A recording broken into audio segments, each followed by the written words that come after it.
Welcome to The Less Stressed Life, all about making this your time to feel freaking awesome about your life, health, and happiness. This podcast of The Less Stressed Life is hosted by Krista Bigler. Krista is an integrative registered dietitian nutritionist who specializes in reducing food-related stress, inflammation, and symptoms of food sensitivities. She brings over a decade of nutrition expertise and playing with her food to the table. From coaching, teaching, writing, and working within a major food company to behind the scenes for a health celebrity. To learn more, visit lessstressedlife.com.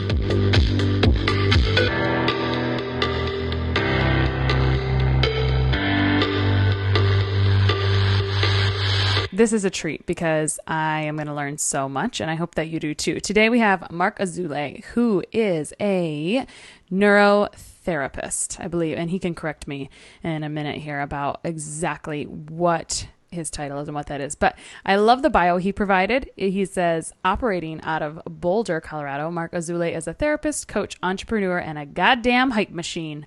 He aims to inspire others to dream big, break free, and give their gifts to the world. So I was connected with Marc from a mutual dietitian friend that I know online. They worked in a research lab together, and I am excited for him to tell us about the progress of that. And guess what? Today he's going to talk about fidget toys. Are they all hype, or is there actually some merit? So welcome, Marc. Yeah, thank you. Happy to be on the podcast. Oh, sure. So neurotherapist, right? Tell me a little bit more about your background exactly. Clarify it for me who knows nothing about this area. Yeah, so I'm a psychotherapist, but I have a background in neuroscience. So essentially what I do is I bring in a combination of kind of classical talk therapy. I'm studying psychoanalysis right now, which is what people think of, kind of laying on the couch, free associating the whole Freud thing. But I blend that with modern neuroscience findings, right? So there's actually quite a bit of research going into how to live a better life and how to reduce stress and how to reduce symptoms. And we're finding that if you can interface with kind of the biological substrate of the brain, working with limbic system, working with the emotional system, working with the amygdala, things like that, you can actually cause and bring about much more change. So being neuroscience informed as a psychotherapist is very helpful and helps to ground my practice in research and in what is actually effective with people.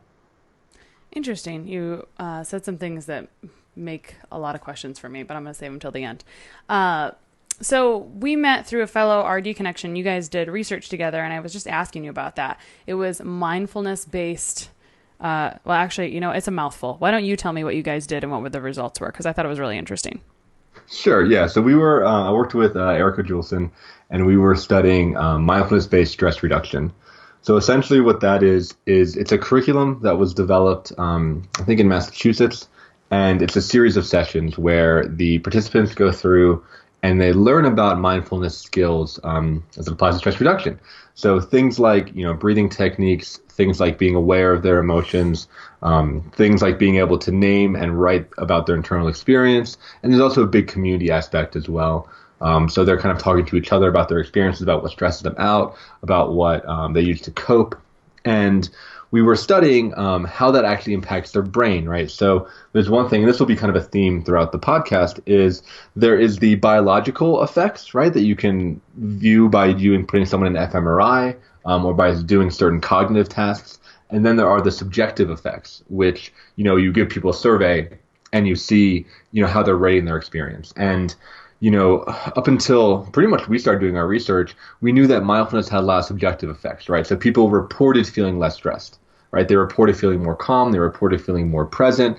But it's hard to know if that is actually real because a lot of the mindfulness instruction uses words like calm, relaxed, less stressed. Like they know that's why they're there. So it's likely they may rate themselves higher after going through something. So what the lab at Carnegie Mellon wanted to do is it wanted to use neuroscience to actually see if there were effects on the brain, if the brain physically changed, right? Or if during different cognitive tasks, different cognitive tools, that we could see behavioral outcomes.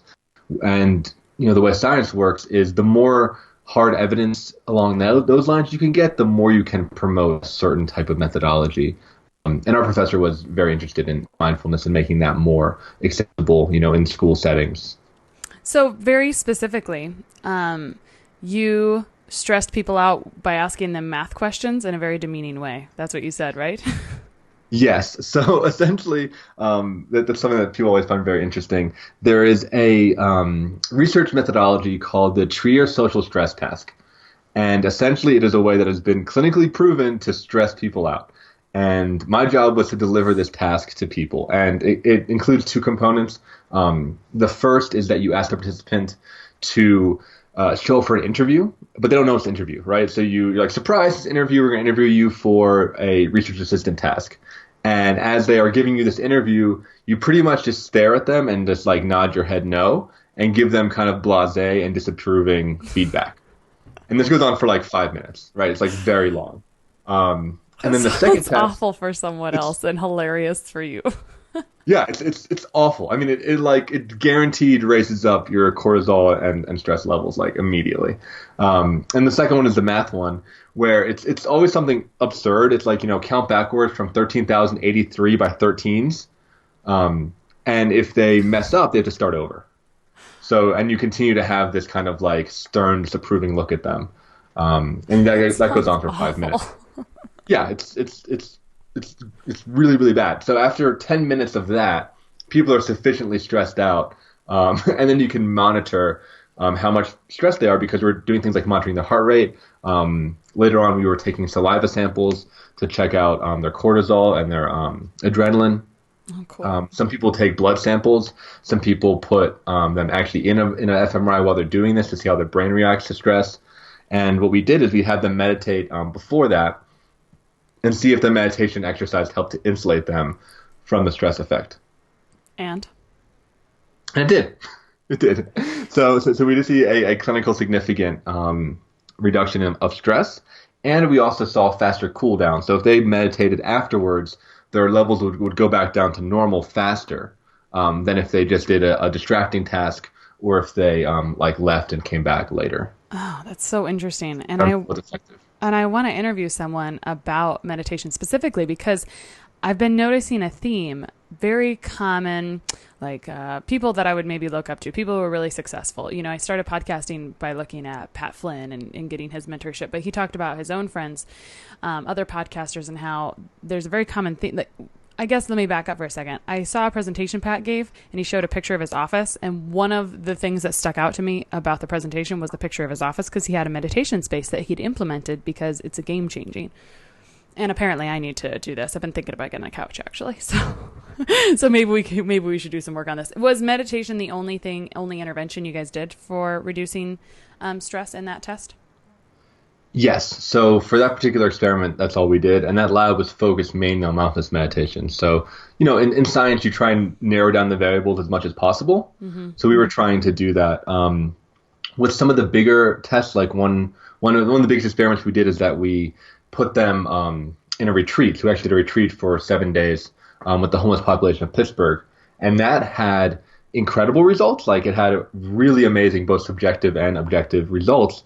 But a test like that was a little bit confounded, especially because we're working with homeless people, because what they were getting, in addition to meditation, was like a full night's sleep in a safe environment. They were getting, 3 square meals a day. They were getting community of other people that were interested in change. They were getting like positive attention and instruction.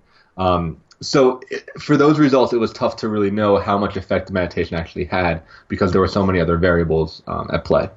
That's really interesting. I have lots of thoughts that come to mind. I feel like you could be involved in writing a grant project for. I live and work in a place that's has a lot of health disparities. There's a lot of economic issues. There's a lot of homelessness in this community where I commute to for some contract work. And there's a lot of social issues, a lot of alcoholism, a lot of anyway. It's very multifaceted, and everyone feels very confused about what are some solutions we could do here. But I feel like starting with some of that,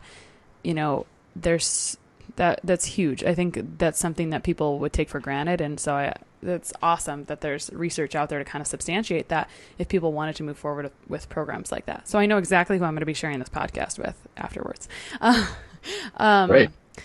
Okay. So my next question is, I was looking at your website a little bit, And there's some things that I have been interested in and I don't know much about them. And I was curious if you could tell us a little bit about some of the therapies, because I've heard I'm familiar with another therapist that does EMDR. And so I was curious if you can tell me more about that. Because what I hear, what I remember is people saying it's amazing. So tell me more about what is EMDR?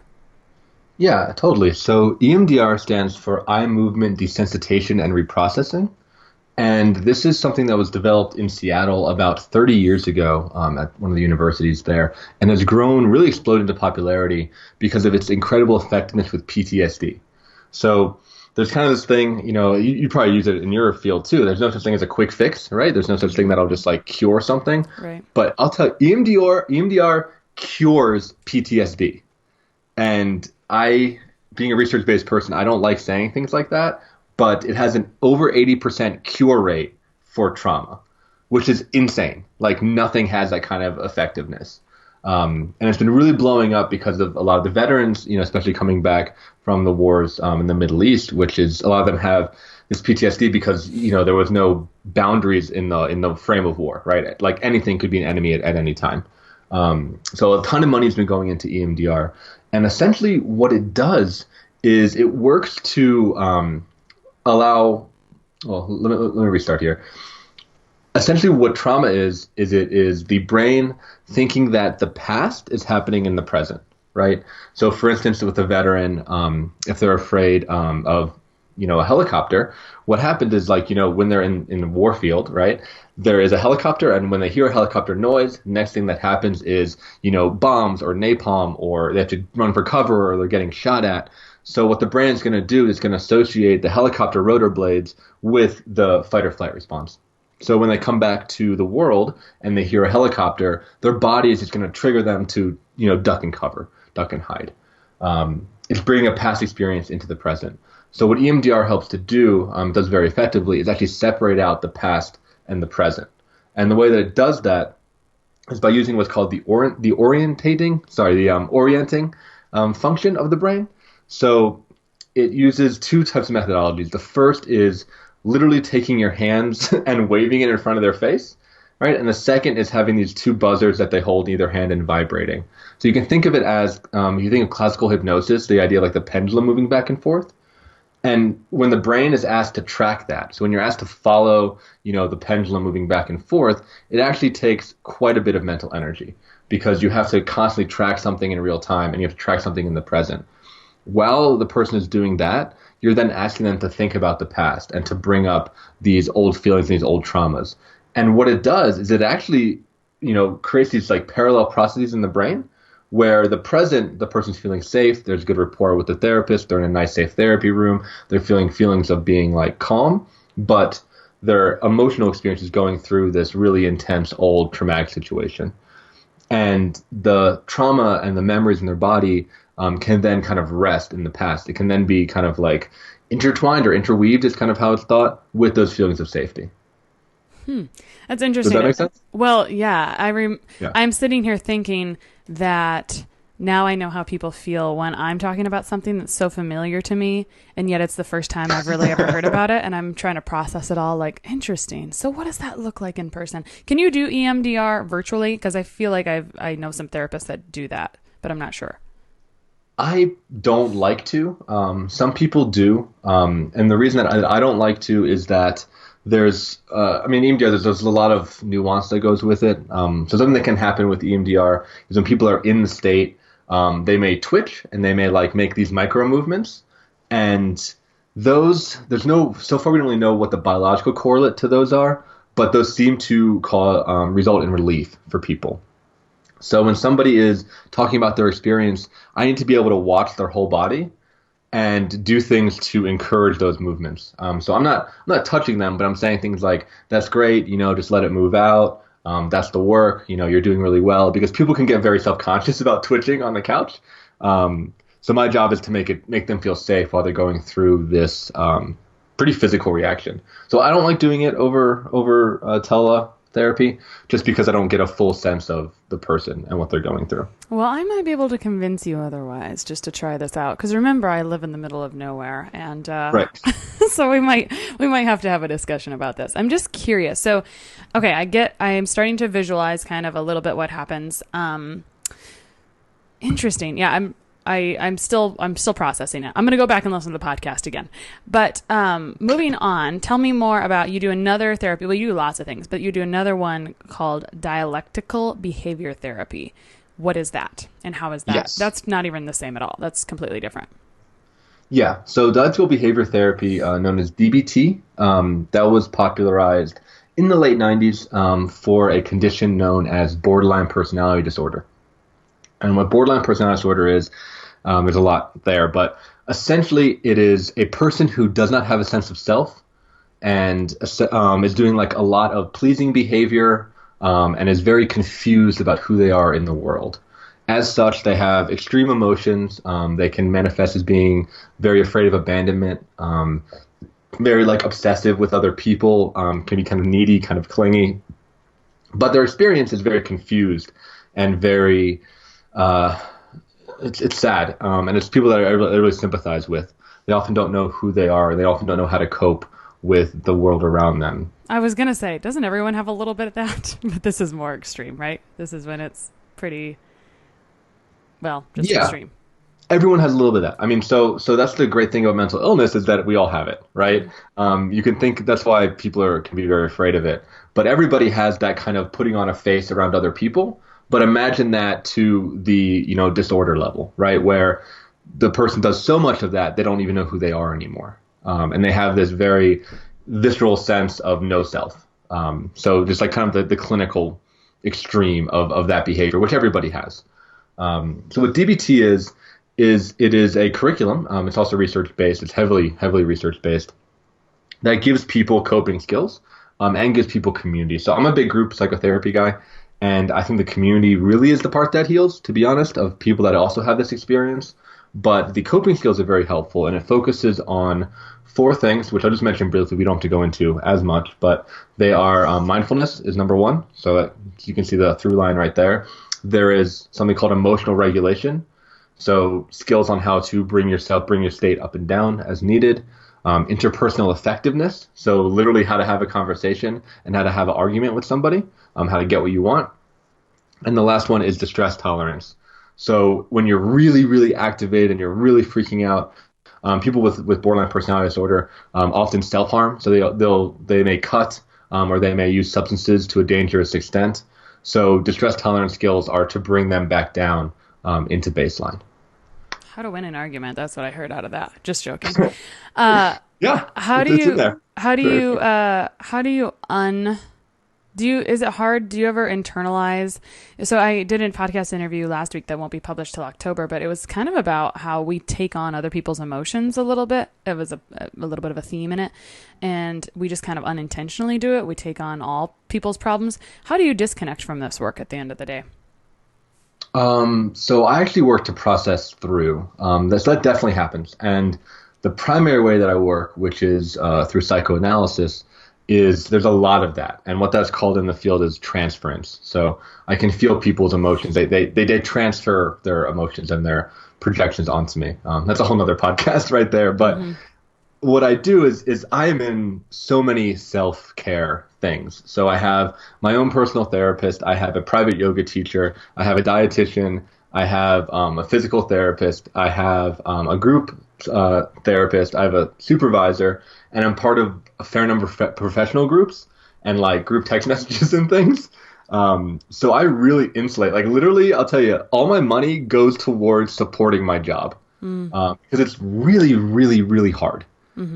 So if I'm not seeing patients, I'm recovering with patients or talking about patients or processing through those emotions, either physically like through yoga or at the gym, or emotionally with, those supervisors and therapists that are in my life.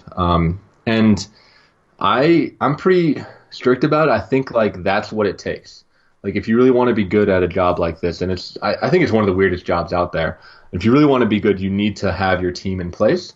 Because I've seen so many therapists, burn out and become dangerous actually to their patients.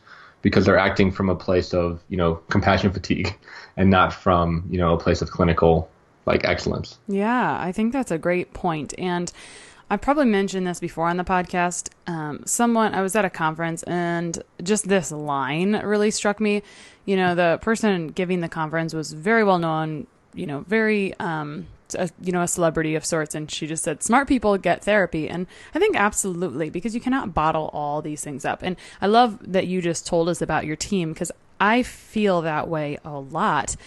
Sometimes, not only for myself that there needs to be a team approach, but for my clients. And I really embrace that. I mean, that's why it's called integrative nutrition. I'm looking at the whole picture, but if necessary, I'm going to refer you to the proper channels. I'm not going to live in a silo and just expect that I can help you with everything. And this is the problem with when I work conventionally, when I do contract work, it's very challenging. Is sometimes I see my clients actually need more of a therapist than they do a dietitian at that time, because people aren't really ready to deal with the food issue, because they're so concerned that their nephew died last week or, whatever. And let me qualify this by saying I contract in a place in a dialysis unit where it's complex medical conditions. So they need nutrition intervention every month, but they also have a team, a social worker, etc. And a lot of times, you have the beautiful thing that I have trouble letting go of that contract is I have a relationship with these people because I get to see them every month. And sometimes they just need a friend. And I just see it so much, where I'll have, they're so excited for me to come back when I'm not talking about nutrition with them as much, because they literally just need some therapy. So my point is we have to be so conscious of referring and having a team. And that's something I would like to make sure I've got more people. So I'm glad we met, because I'd like to have more people in my network. I had a client ask me, she's got quite a host of issues, and smoking cessation is just kind of a small piece, but we talked about how we really needed to have some smoking cessation before, optimal health could really occur. And so she said, well, I'm relying on you to help me through that. I'm like, well, I'm happy to provide you support with that, but let me connect you with someone else. And that's another service I think that you do as well. And do you use one of these other existing therapies, or is that something totally different? Curious. Well, so I weave them all in together, but for addiction recovery, I find modern psychoanalysis to be the most helpful, which is essentially teaching people how to free associate, say the thing that comes to their mind and understand their unconscious material. So it's really effective with addiction, because people who are addicts and that are coming to therapy want to quit, right? So they're like, I want to stop smoking, yesterday, and then they find themselves buying cigarettes. And to me, that means that there's some kind of unconscious material happening, right? Like consciously, every part of their body wants to stop, but unconsciously they still do the behavior. And I'm in recovery, so I've had this experience so many times of almost feeling hijacked or feeling like a zombie, and using, even though my whole brain is like, no, So for me, getting into analysis was very helpful, because I can start to understand that there are many other factors at play. And some of the factors at play are things like secondary gains. So often we're actually rewarded by our family or by our community for using in some kind of shadowy ways. Sometimes there is trauma that we're covering up. So it's not that we want to get high. It's that being sober is so painful that being high is a better alternative. Sometimes there are mixed beliefs about the world, and that we're, attributing certain things to substance use. Things like, not just things like being cool, but things like, a family member who you really respected and was really close to used this substance, and there's a party that still wants to be like them. So there's often these kind of unconscious threads that keep a pattern in place. And I found that psychoanalysis, which is the most classic form of talk therapy, is incredibly effective at changing the character, especially around substance use. Yeah, that's super interesting. And I think there is something beneficial about having personal experiences and empathy when you're trying to help others, because when you have a personal experience from overcoming things yourself, that experience is amplified, basically, the way you help people. So that's very interesting. And, I was going to mention one other thing. You were talking earlier about more or less some anxiety. Well, and maybe that's like a faux pas to use the wrong term, but just overall, you were talking about some things that I see that there's also nutritional intervention for. Like we have So, for example, in genetically, some people are predisposed to maybe have more anxiety. And you've maybe looked at nutrigenomics, or that's another topic for another day. But it's really interesting. So if you have this long-term anxiety, yes, it would be helpful to do something like EMDR, but it might also be helpful to hack your genetics and look at, okay, where is in this biochemical pathway possibly I have a little bit of a misspelling, is what we call it, kind of, when you have a slow genetic SNP, or kind of a deficiency in that, and where can I kind of add in or supplement to that and kind of bring some calming as well. So it's like multifactorial. So it's kind of interesting. I think that has the potential to be a beautiful marriage right there, like nutrition and psychotherapy. So, I mean, obviously I'm a little biased, but, I don't know. It was just something that came to mind as we were talking about it that gets my wheels rolling. So I like having someone that's in this area to chat with about that. Okay. Yeah, I totally agree. I mean, the treatment team is the most effective thing.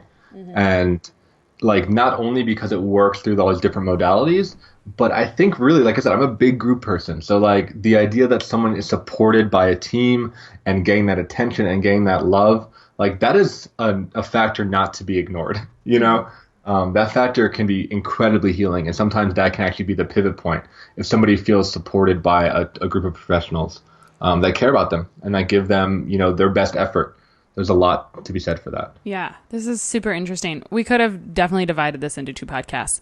So I have so many more questions about kind of how you do things and who it helps. And I think what I'll do is ask our listeners for feedback from this episode and allow them to guide, your return. But let's move into the other nuts and bolts why we initially kind of started talking, or what made me curious about the things that you do after I kind of looked at all your stuff. So when Erica introduced us, she said you recently launched a toy company called Neurotoys. So I checked that out, and there's fidget spinners and other neuroscience toys.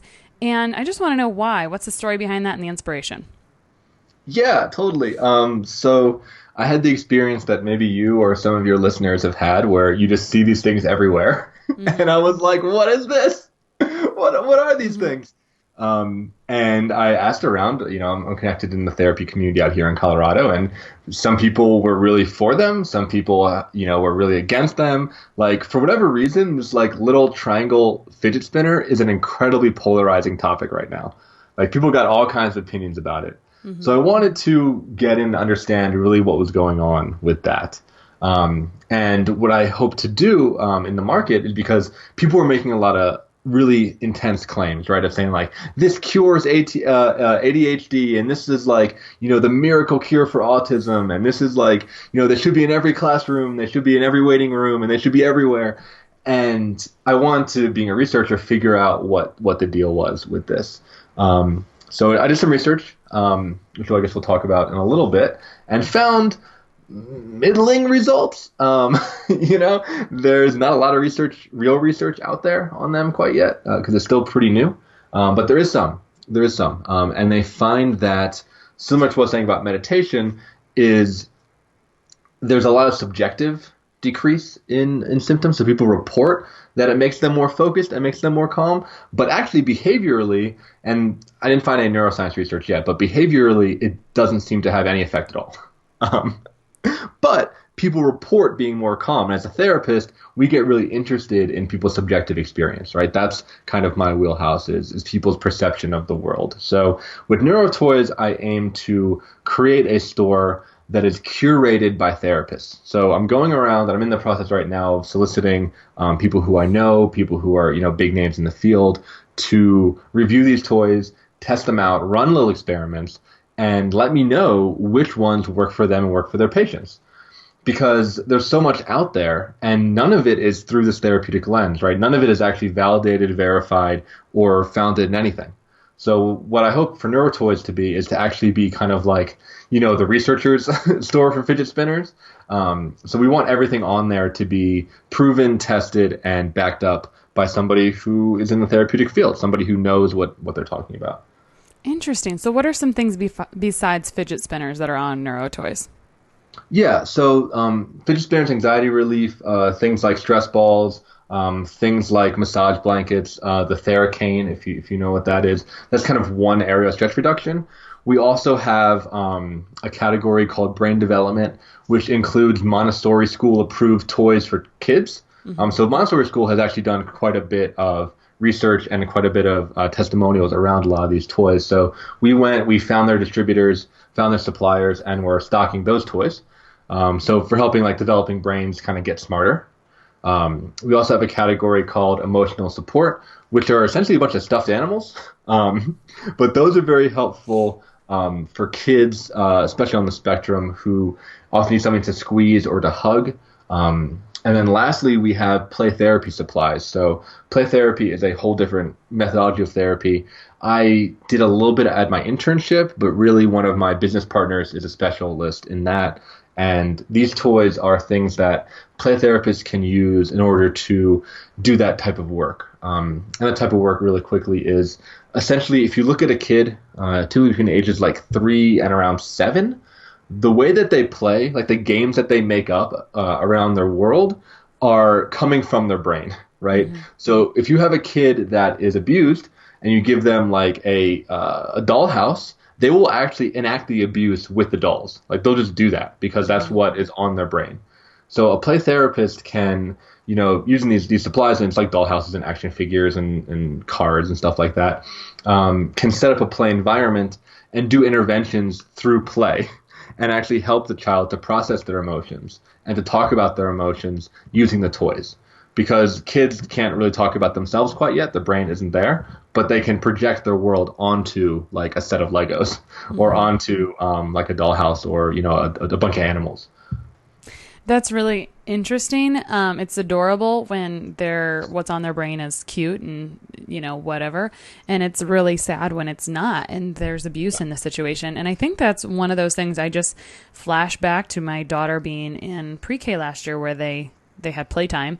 And I just think about this is a really hard thing for teachers to have to experience because they're inadvertently witnessing play therapy probably, because that's what kids will do, right? You're just observing them. And so I think teachers sometimes have to take the brunt of some of that stuff when it's dealing with kids because people don't always prioritize therapy as an option. And maybe in more settings we should have in-house therapists. But going back to the reality of like, look where, we are sometimes rural gets the short end of the stick, right? Because it's kind of challenging. How do we serve people? But we're also in the 21st century. So I like to think that there's good options, with,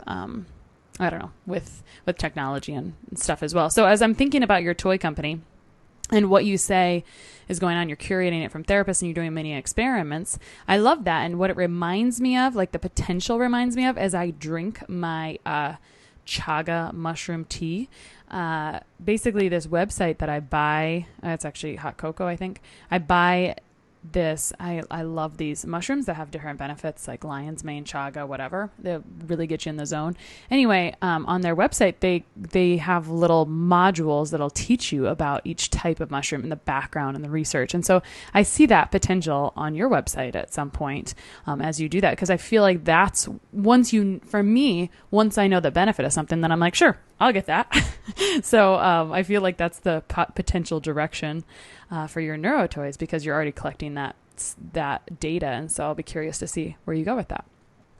Yeah, that's the vision, is to have a like therapeutically supported store for these types of things. So we can be the place for people that are actually wanting real results and wanting to hear the opinions of professionals. And kind of, dodging around the sales pitch. For me, neurotoys is like my fourth priority, to be honest. Like I'm a therapist full time, right? And I have a nonprofit and I do coaching. I have so much stuff going on. Right. So I'm not in this to make a ton of money, right? I'm in this to provide a service. I'm in this to learn about e-commerce. I'm in this to, connect with my community. It's kind of like a passion side project. So I'm more interested in providing accurate information, even if that information doesn't sell toys. You know what I'm saying? Yeah. Like I just want to make it available for people because I had trouble finding the information and a lot of people ask the same question. So I want our place to be a place for people to get that. Right, for sure. And I can resonate with when you say, it's kind of like my fourth priority, another passion project. I think sometimes we just like to feel challenged or we see a hole and we're like, I wish I could fill that. Okay, I guess I just will. It's just kind of it's a game. Yeah. Yeah, exactly. It is a game. Life is a bit of a chess game. Okay, so When I first asked you about this topic, you sent me a few research articles, which is a man after a dietitian's heart, right? To send me research articles. But you're saying that there's just not a lot of research about the fidget spinners. There was the research you sent me. I felt like there was a little bit of promise. Can you distill that a little bit further? Like, what is your overall take? If you had to just point blank tell me, so fidget spinners might work or they might not work. Whatever it is, whoever invented them is making a lot of money. Is that the takeaway? You tell me the takeaway. Yeah. So similar, and I would assume this is very similar in the dietitian world. These types of interventions work very, very well for people that have conditions, right? That have like disorders, right? That have like big problems, right? So for people that are on the autism spectrum, it can be helpful, right? For people that have severe ADHD, it can be helpful. For kids who have sensory processing disorder, it can be helpful. And they've seen, that's where a lot of the research is going into, is the kind of clinical application, right? But most people who use those things don't have those disorders, right? Because those disorders are pretty rare, right? So the people that, for regular people, kind of what I was saying before, they report being more focused, but we don't see them be more focused. But that doesn't mean that there's no benefits. There actually are quite a bit of benefits. So I'll start with the clinical thing. What helps with the people in the clinical populations is that it can help them to focus and, use their fidgety energy in a way that is not so harmful for themselves, right? So for instance, people with autism will often, in the most extreme cases, like chew on their own hands, or rip their own clothes, or break apart pieces, it's common that they'll break apart pens or just break apart things in the environment, because they have a lot of this repetitive type of motion and energy that they go through. So if you can have a toy that can do that in a way that is not harmful to the patient and to the environment around them, that's a great benefit, right? Because they find a way to occupy their mind, occupy their senses, and reduce the harm to the place around them. Similarly, for kids with sensory processing disorder, which sensory processing disorder essentially means that they get overwhelmed by a lot of light, a lot of sound, a lot of sensation, and they can have panic attacks, right? So if you can give them a fidget toy, and they've done research with this, they can focus on that, and they can actually tolerate more stimulating environments if they have a toy to focus on, because it tends to distract them from all the different inputs. So instead of trying to, bounce their brain around, they can just focus on, spinning the fidget spinner. I just realized that apparently I should be paying more attention to this for my 5-year-old, because if she's not busy doing something, she's got to be doing something mildly, it's kind of an attention thing as well, probably. But if she can color, man, we're going to color for an hour. But okay, I kind of see some of those behavioral things. So maybe not the worst idea to get her, to just entertain that idea and help. Even if it's not a fidget toy, because there's a lot of little toys. Like kids at that age, I think as well, they start to like to play with little things with their hands, right? And kind of really make believe, but kind of some of the same principles. But a fidget toy works for all ages, I guess. What else? So how can a parent decide maybe if their kiddo should have a fidget toy, or how does an adult decide if they should be using that? Yeah, totally. So essentially the biggest benefit that's come from this is that they're everywhere, right? And that's the benefit that is, I think, not spoken about as much. But fidget spinners, for better or for worse, have infiltrated the popular kind of zeitgeist, right? Like, we know what they are. And it's made this fidget behavior more acceptable in a way.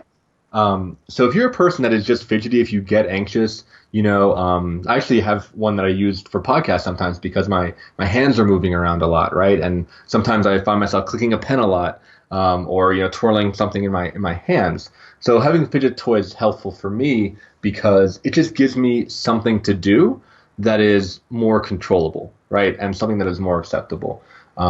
Similarly, like if you're stressed out about a job interview, because of where we are in our society, you can play with the fidget spinner like in the waiting room, right? And no one's really going to judge you, right? If you're like, crinkling up your clothes, or you're like really fidgeting with like a magazine, there's going to be a little bit more judgment around there. So it can be helpful if you know yourself having these types of, tactile repetitive behaviors to buy something that the culture is like, yeah, that's cool. That's like a new hip thing.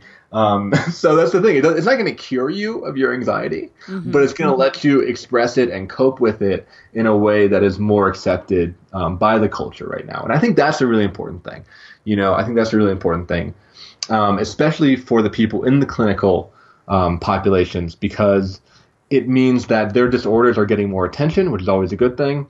And it means that, toys and tools that will actually help them are becoming more available and becoming cheaper, which is critical because they need all the help that they can get. Mm-hmm. Interesting. So should we be putting fidget toys in waiting rooms? I think, yeah. I mean, I'm for it. I think that they can be very helpful, especially for little kids, especially in medical or clinical environments where they're nervous about going into a doctor's appointment. Doctors have been putting toys in their offices for decades, and I think having these is just is a good tool for the arsenal, if that makes sense. Yeah. I've seen some doctors give it to children as they're kind of like, sitting on the doctor's bench waiting for the, nurse to leave and the doctor to come back. Like just giving them something to play with can help to distract and to start to channel those difficult emotions and that anxiety. Yeah, I think that's a good point. And I was actually thinking about that as well, is that in a way, for little ones, we've already put toys there and kind of things to fidget with. And so this is just making it more socially accepted for older kids or adults to fidget with something or to play with something, because who really ever grows up? I don't know that anyone really does. So makes a lot of sense. So do you think therapists should be using different neuro toys in their practice, or is this still to be determined based on the kind of research that you're doing with your peers and yourself? Well, that's one of the big questions that we are trying to answer. But essentially, I think it can be helpful depending on the patient. So there's something in psychotherapy that we're kind of always monitoring, which is called the window of tolerance. And that is the level at which the level of stimulation or level of anxiety that the person can be an effective communicator, right? So you can think of it as like the amount of feelings somebody is having. So if somebody's having a lot of feelings and a lot of stimulation, they often can't talk about it, right? Which makes our job hard because we're the talking cure, right? Similarly, if people have no feelings or no stimulation, they can't talk about that either because they're feeling like dead, right? They're feeling like understimulated. So for people who have a very small window of tolerance, which means that they get understimulated or overstimulated very quickly, neurotoys are very helpful because they can actually kind of bleed off some of that stimulation, right? They can either stimulate them by giving them something to do, right? Or they can help to bring them down if you use something like a compression wrap or like a massage blanket or like a heating pad. You can help to actually bring down that stimulation so you can continue to have a conversation. So I think it's very helpful for emotional regulation, especially people that have that narrow band. If someone has a very wide band, if they've been in treatment for a long time and they can tolerate a lot of stimulation and tolerate not a lot of stimulation, right? If they have a much thicker window of tolerance, then I don't know if it's as helpful because the work is different at that point, right? The work is more about self-exploration. It's more about self-discovery. It's more about talking about unconscious material. So they don't need to be coping in the room. But if someone needs to cope in the room with you, yes, a neurotoy can be incredibly helpful just to keep the conversation going. Sure. Okay. So this is kind of my classic question, and I've rephrased it a little bit from what I had provided to you earlier, but what is your gut reaction for giving someone some resources or tools? Like if someone's listening to this and thinking, oh, I need to either start with this meditation or being more mindful, or maybe I need some more intervention. Like, what are some tools and resources for either increasing mindfulness, some strategies, or where can they get more information about other therapies that they might need? Oh, totally. So I want to make myself available. I do this on every podcast. You can actually just email me directly. So marc@marc-azoulay.com, and I will connect you not only with resources, but I will connect you with practitioners. I've kind of a international network at this point, so I'm happy to connect people with what they need and who they need. Also, my website has tons of resources on there. There's a great book list that includes a lot of mindfulness kind of activities, exercises, instruction, as well as things around, business development and creative renewal and working with trauma. So there's quite a bit of stuff on there. And then we're working to add a lot of research articles to the NeuroToy site itself. So if you're interested in looking at the research behind those types of things or interested in buying one, you can definitely go check out that website, and it should all be up there soon. Yeah, which is neuro-toys.com, right? I think it's called. Yep. You're in the dashes, Marc Azoulay. So keep it consistent for sure. And I also see under the products on your website, you have a little meditation. It says you start each of your therapy sessions with a 5-minute meditation. So I was just telling you earlier that sometimes I start sessions with clients with some breathing exercises, and I'm not sure if they think I'm crazy. I know that it works. And I ask people, because my platform is reducing stress of all types, right? Mostly nutritional stress, but we don't discount the fact that people have other stresses by any means. And so I wish people would stick with it, right? But I love that you start with 5-minute meditation, which makes a lot of sense in your area. So I see that you have these meditations available on your website as well. Yeah, you can just go and download those. They're totally free. So it's my voice. Another great site for those is UCLA has a lab, which is my name, MARC, which is the Mindful Awareness Research Center, and they have meditations as well. And those are really great because those are the ones that have been used in the research studies directly. So if you want the effects that the research studies have, you can do the intervention that the research studies do. So that's another great resource as well. That's cool. I'll put that in the show notes in the description so people can find all these resources. Just 3 of them, right? Marc Azoulay, NeuroToys, and this one from UCLA, right? Yep. Okay, cool. I loved this. It's a mind muscle I need to flex more often that I know I want to make a more diligent effort to do. My friend Miller, I know I mentioned this in a previous podcast, but it doesn't hurt to mention it again. I love that he says this. He says, I hate when people say that I know. It's my pet peeve when people say I know, but they don't actually do it, because if you don't actually do it, then you don't really know. And I think we can go back and apply that to any of these principles too. We can get this great thing like, oh, I know I could relieve stress if I did some of these things. Well, we all can agree that we want to relieve more stress. So let's implement, right?